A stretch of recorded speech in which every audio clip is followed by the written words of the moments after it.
the article that we're discussing was written by CNBC, and they mentioned that remote and hybrid jobs are actually attracting 7 times more applicants than in-person roles. And I know that we've touched on this subject before, as it's evolving, but I thought that the research that was specifically mentioned in here, which was research specifically by CareerBuilder, was undeniable. So, ready to talk about it, Joey? Let's dive into it. Yeah. Sure thing. So, just to kind of summarize the article, and I'd love to get your thoughts and anything that you're hearing or seeing about, is that CareerBuilder did a survey and they looked at some of the data in regards to the hybrid or work from home jobs. And like I said, they found that there was a substantially higher application rate to those jobs that are hybrid or that are remote. So it's no surprise, right, that there's after working at home for 2 years, a big demand for these types of roles. But what I found really important is that in an actually like a separate study, that there was 50% of people who actually said in the study that they would consider leaving their jobs if they felt like their employer asked them to return prior to them being prepared to. So I'm really curious to hear your thoughts just on those few things first, Joey, and then maybe we can talk about what companies might want to do to tackle this. Yeah. I first want to ask, are you surprised at the stats, Summer?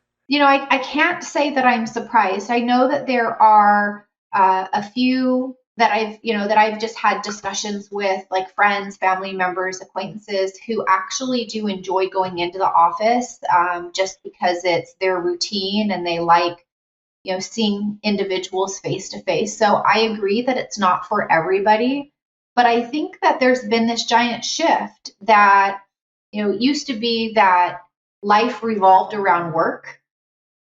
But now, after working from home, individuals are now revolving their work around life. And I think that it's allowed folks to address priorities and things that are important that they haven't been able to in the past. But what do you think about that?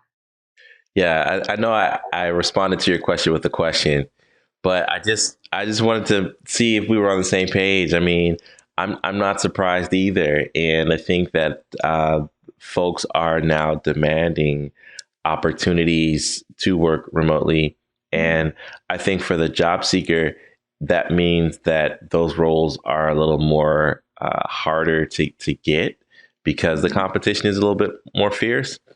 But for the employer, I think it shows that you can get a lot of great candidates as long as you make that an option. And so I mean, clearly, Jumpstart's been remote for 10 years. So this isn't anything new for as far as how we operate, but it's great to see other companies jumping on board and seeing the benefit of remote and hybrid.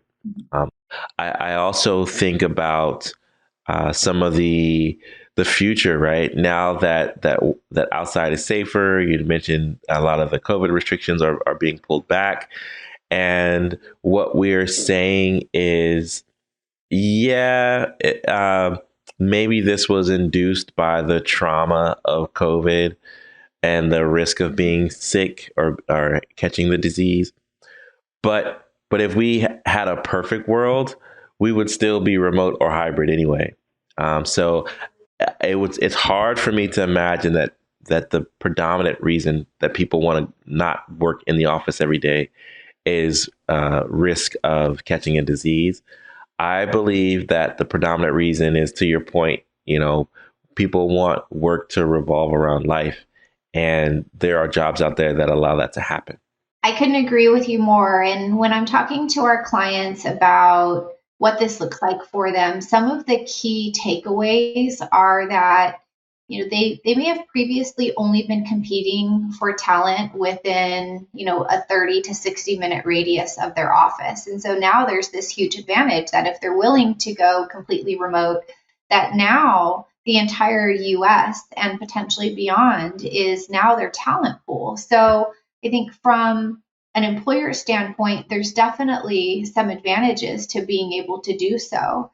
And, a couple of other things that I'll just kind of highlight in this article that are on topic is that, companies can and should really be focusing on employee engagement and offering things that are going to help promote and then also help with their recruitment efforts. So, some of the things that are the hottest topics are mentorship programs, conducting state interviews, and really trying to hold on to the talent that you have as opposed to, placing all of your focus on recruitment as a whole.